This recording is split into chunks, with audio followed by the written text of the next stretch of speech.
በመካከለኛው ምስራቅ የምትገኘውና በቆዳ ስፋቷ ከአንድ የአሜሪካ ክፍለ ሀገር የማትበልጠው እስራኤል በዙሪያዋ ባሉ በሚሊዮን በሚቆጠሩ ጠላቶቿ ተከባ እንዴት እስካሁን በኃያልነቷ ልትቀጥል ቻለች? መልሱ ቀላል ነው። ዓለም ገና በደንብ ያላያቸው ነገር ግን የጦር ባለሙያዎችን እንቅልፍ የነሱ ሶስት አስፈሪና ምስጢራዊ መሳሪያዎች አሏት።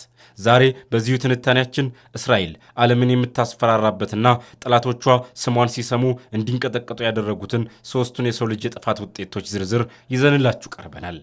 ቁጥር 1 የብርሃን ፍጥነት ገዳይ አይረን ቢ። እስካሁን ድረስ አይረንዶም የተባለውን የእስራኤል ሚሳኤል መከላከያ ታውቃላችሁ። ነገር ግን አይረንዶም ለአንድ ሚሳኤል መቃወሚያ በ10 ሺዎች የሚቆጠር ዶላር ያወጣል። አሁን ግን እስራኤል ይህንን አሰራር ሙሉ በሙሉ ቀይረዋለች። አይረን ቢ የሚሳኤል መከላከያ ሳይሆን የሌዘር ጨረር ጦር ነው። ይህ መሳሪያ ከእስራኤል መሬት የሚተኮስ በብርሃን ፍጥነት የሚጓዝና ሰማይ ላይ የሚበርን ማንኛውንም ድሮን፣ ሚሳኤል ወይም የሞርታር ጥይት በሰከንድ ውስጥ አቅልጦ የሚያጠፋ ነው። አስደናቂው ነገር ምን መሰላችሁ? ይህንን መሳሪያ ለመተኮስ የሚያስፈልገው ወጪ የኤሌክትሪክ ፍጆታ ብቻ ነው። የአንድ ጊዜ ተኩስ ዋጋው $2 አይበልጥም። ጠላቶቿ በቢሊዮን የሚቆጠር ዶላር አውጥተው የሚሰሩትን ሚሳኤል እስራኤል $2 የብርሃን ጨረር አመድ ታደርገዋለች። ይህ ቴክኖሎጂ ጦርነትን ወደ ስታር ዋርስ ፊልም የቀየረ አስፈሪ መሳሪያ ነው። ቁጥር 2 የሰው ልጅ ቁጥጥር የሌለበት ገዳይ መንጋ ኤአይ ስዋርም ድሮንስ። ይህ መሳሪያ ሳይንቲስቶችን ሳይቀር ያስደነገጠ ነው። እስራኤል በጋዛም ሆነ በሊባኖስ በምታደርገው ጦርነት ሰው ሰራሽ አስተውሎት ወይም አርቲፊሻል ኢንተለጀንስ ወደ 100% ገዳይነት ቀይረዋለች። እነዚህ ድሮኖች ብቻቸውን አይበሩም። እንደ ንብ መንጋ አንድ ላይ በሺዎች ሆነው ይተማሉ። የሚገርመው ግን ከጀርባው ሆኖ የሚነዳቸው የሰው ልጅ የለም። ድሮኖቹ እርስ በራሳቸው ኔትወርክ ይነጋገራሉ። ጠላት የት እንዳለ ይፈልጋሉ። የፊትን ገጽታ ለይተው ያውቃሉ።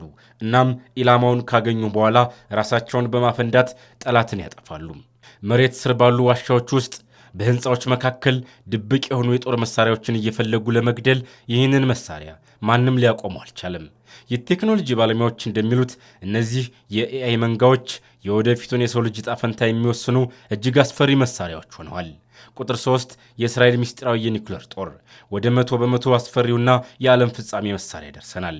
እስራኤል የኒውክሌር መሳሪያ እንዳላት በይፋ አምና አታውቅም፣ የለኝም ብላም አታውቅም። ነገር ግን የዓለም የስለላ ድርጅቶች እንደሚያረጋግጡት እስራኤል ከ80 በላይ የኒውክሌር አቅም ያላቸው ሚሳይሎች አሏት።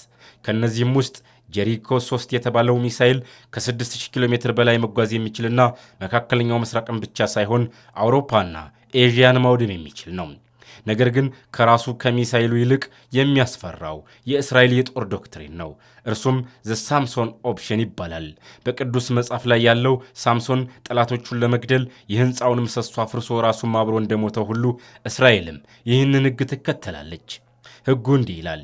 እስራኤል በጠላቶቿ ተሸንፋ ልትጠፋ የምትችልበት ደረጃ ላይ ከደረሰች ከመሞቷ በፊት መላውን መካከለኛው ምስራቅና የዓለምን ዋና ዋና ከተሞች በኒውክሌር በማጋየት ዓለምን አብራት ታጠፋታለች።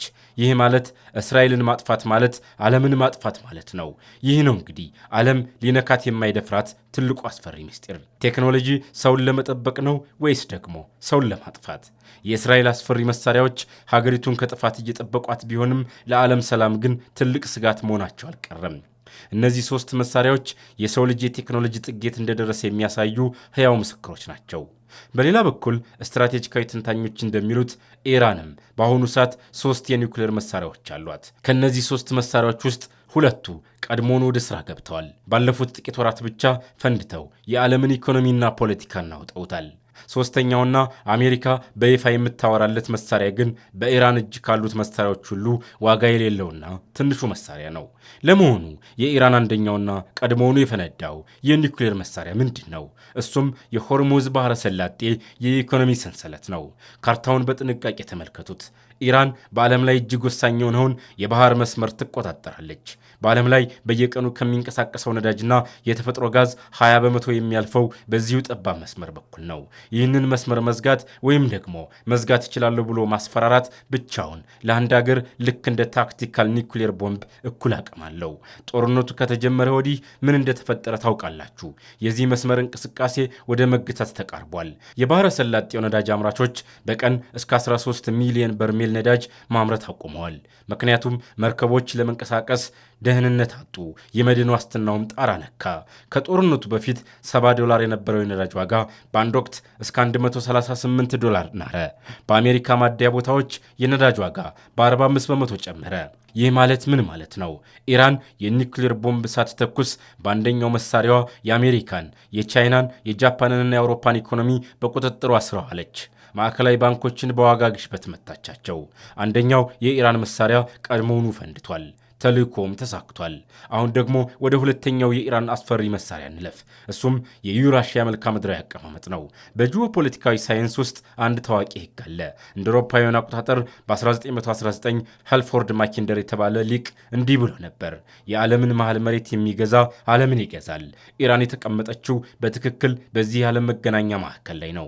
በሩሲያ፣ በቻይና፣ በህንድና በመካከለኛው ምስራቅ መገናኛ ላይ። አሜሪካ በዓለም ላይ ያላትን የበላይነት የምታስጠብቀው በባህር ኃይሏ ነው። ነገር ግን ኢራን ከሩሲያና ከቻይና ጋር በመሆን የፈጠረችው አዲስ የየብስ ንግድ መስመር የአሜሪካን የባህር ኃይል ሙሉ በሙሉ ዋጋ ቢስ ያደርገዋል። ከህንድ ሙምባይ ተነስቶ በኢራን በኩል ወደ ሩሲያ የሚሄደው የ7200 ኪሎ ሜትር መስመርና ከቻይና ዢያን ተነስቶ ወደ ኢራን የሚመጣው የባቡር መስመር የአሜሪካ ጦር ሊደርስባቸው የማይችሉ ድብቅ የደም ስሮች ናቸው። ቻይና የነዳጅ ፍላጎቷን በቅናሽ ዋጋ ከኢራን በዩዋን እየገዛች ነው። ይህ ማለት ኢራን ለአሜሪካ ሌላ ኃያልነት መውደቅ ትልቁን በር እየከፈተች ነው ማለት ነው። ይህ ሁለተኛው የኒውክሌር መሳሪያዋ ነው። እሱም በተሳካ ሁኔታ ፈንድቷል። አሜሪካ ሌሊትና ቀን የምታወራለት ሶስተኛው መሳሪያ ማለትም እውነተኛው የኒውክሌር ቦምብ ምንድን ነው? ለምንድንስ ነው ተንታኞች ይህ መሳሪያ ለኢራን እምብዛም አስፈላጊ አይደለም የሚሉት? እውነታውን እንነጋገራለን። እስራኤል በአሁኑ ሰዓት ቢያንስ 90 የኒውክሌር ቦምቦች አሏት። አሜሪካ የኢራንን ማንኛውንም የኒውክሌር ጣቢያ በሰዓታት ውስጥ ማውደም የምትችልበት አቅም አላት። ኢራን አንድ የኒውክሌር ቦምብ ብታገኝና ብትተኩስ እንኳን የሚከተለው ምላሽ የኢራንን እስላማዊ ሪፐብሊክ ሙሉ በሙሉ ከዓለም ካርታ የሚያጠፋ ነው የሚሆነው። ስለዚህ ቦምቡ ለኢራን የመከላከያ ጋሻ የመሆን አቅሙ አነስተኛ ነው። ታዲያ አሜሪካ ለምን ሁልጊዜ ስለ ቦምቡ ታወራለች? ይፋዊ የስለላ ድርጅቶች ሪፖርት እንኳን ኢራን ቦምብ ለመስራት ቁልፍ እንቅስቃሴዎችን እያደረገች አይደለም ይላሉ።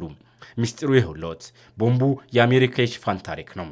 ዋሽንግተን ኢራን የኒውክሌር መሳሪያ ሊኖራት አይገባም ስትል ትርጉሙ ኢራን ቀድሞውኑ ስራ ላይ ያዋለቻቸውን የሆርሙዝ ባህርና የዩራሺያን መልክዓ ምድር መሳሪያዎች ይዛ ሶስተኛውን መሳሪያ ቦምቡን ጨምራ እንዳታጸናቸው መከላከል አለብን ማለት ነው። ሶስተኛው መሳሪያ ከመጣ የመጀመሪያዎቹ ሁለቱ መሳሪያዎች በቋሚነት የአሜሪካን እጅ ይቆርጣሉ። ለዚህ ነው በአሁኑ ሰዓት የሚደረገው ጦርነት በኒውክሌር ማብሊያዎች ላይ ሳይሆን በባቡር መስመሮች፣ በወደቦችና በሀገር ታማኝነት ላይ የሆነው። አሜሪካ እንደ አውሮፓውያን አቆጣጠር በታህሳስ 2025 ባወጣቸው አዲስ ብሔራዊ ደህንነት ስትራቴጂ መሰረት መካከለኛው ምስራቅን ሙሉ በሙሉ ለእስራኤል አሳልፋ ሰጥታ ወደ ፓሲፊክ ውቅያኖስ ቻይናን ለመግጠም ትፈልጋለች። ነገር ግን ይህንን ለማድረግ በመካከለኛው ምስራቅ እስራኤልን ስጋት ላይ የሚጥል ምንም ኃይል መኖር የለበትም። ኢራን ደግሞ የዚህ ስትራቴጂ ትልቁ እንቅፋት ናት። የተከበራችሁ ተመልካቾች፣ ጦርነቱ ስለ ኒውክሌር ስምምነት አይደለም። ኢራን ዛሬ የኒውክሌር ፕሮግራሟን ብታቆም እንኳን ይህ ጦርነት አይቆምም። የካቲት የተጀመረው ጦርነት ዋና ዓላማ የኢራንን ስርዓት መቀየርና የሆርሙዝን መስመር ከኢራን እጅ መንጠቅ ነው። የኢራን መንፈሳዊ መሪ አሊ ሐመኒ ቢገደሉም ልጃቸው ተክቶ መስመሩ እንደማይከፈት ምሏል። ይህ ጦርነት የ21ኛው ክፍለ ዘመን የዓለምን መሪ የሚወስን ታላቅ ጦርነት ነው። ኢራን አሜሪካ እንዳትገባ የዘጋችባት ታላቅ በር ናት። በሩ ይሰበር ይሆን ወይስ የአሜሪካ የበላይነት እዚያው ያበቃል? እናንተስ ምን ታስባላችሁ? ኢራን በእውነት እነዚህን 3 መሳሪያዎች ተጠቅማ አሜሪካን ማንበርከክ ትችላለች? ሐሳባችሁን ኮሜንት ላይ አስፈሩልን። ቪዲዮ ከተመቻችሁ ላይክ፣ ለሌሎች እንዲደርስ ደግሞ ሼር አድርጉ። አዳዲስ መሰል ትንታኔዎች እንዲደርሷችሁ ቻናላችንን ሰብስክራይብ ማድረጋችሁን እንዳትረሱ።